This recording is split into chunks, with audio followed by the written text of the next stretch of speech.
પત્રકાર એકતા પરિષદની આજે ભરૂચ જિલ્લાના પત્રકારોનું એક સંગઠિત સમાજ છે. આજે અહીંયા કાર્યક્રમ રાખવાનો હતો અંકલેશ્વર ખાતે. એમાં ભરૂચ જિલ્લાના તમામ પત્રકારો એ હાજરી આપી હતી. એમાં એમના પ્રદેશ અધ્યક્ષ એવા લાભુભાઈ હાજર રહીને પત્રકારત્વ કઈ રીતના કરવું, કઈ રીતે આપણું નામ ન બગડે, કઈ રીતના સમાજને એનો લાભ થાય, એ પ્રકારનું આજે અહીંયા જ્યારે ખૂબ સરસ મજાનું લાભુભાઈ પણ વાત કરી છે. ત્યારે તમામ પત્રકાર પરિષદ આજે અહીંયા ઉપસ્થિત છે. ત્યારે એ તમામ પત્રકાર મિત્રોનું ખૂબ અભિનંદન પાઠવું છું અને મારું અહીંયા જે સન્માન કર્યું બદલ એમનો આભાર માનું છું. લાભુભાઈ કાંતરોડિયા, અધ્યક્ષ પત્રકાર એકતા પરિષદ ગુજરાત.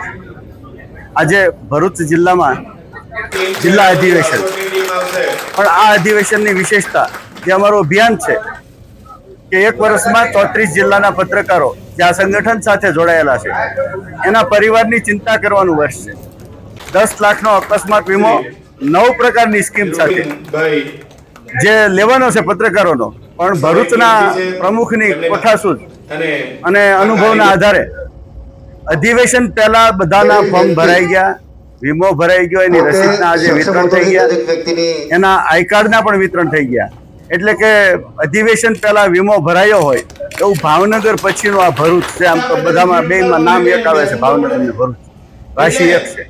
એટલે ભરૂચના આજના કાર્યક્રમમાં વીમો અને ઓળખ કાર્ડ સાથેનો આ કાર્યક્રમ હતો. ભરૂચ સિવાયના જિલ્લાના હોદ્દેદારોએ પણ હાજરી આપી. આમંત્રિત મહેમાનો એટલે નગરપાલિકાવાળા, તાલુકા પંચાયતના પદાધિકારીઓ અને ભરૂચના મંત્રીશ્રી એટલે ગુજરાત રાજ્યના મંત્રીશ્રી ઈશ્વરસિંહ પટેલે પણ હાજરી આપી અને આ કાર્યક્રમને શોભાવ્યો. સંગઠન વતી બધાનો આભાર વ્યક્ત કરું છું. ભરૂચ જિલ્લાના તમામ તાલુકા અને જિલ્લાના હોદ્દેદારો આ કાર્યક્રમને સફળ બનાવવા માટે જેમણે જેમણે નાનું મોટું યોગદાન આપ્યું છે, એ દાતાઓ હોય, શ્રેષ્ઠી હોય, ઉદ્યોગપતિ હોય, તમામનો આભાર વ્યક્ત કરું છું.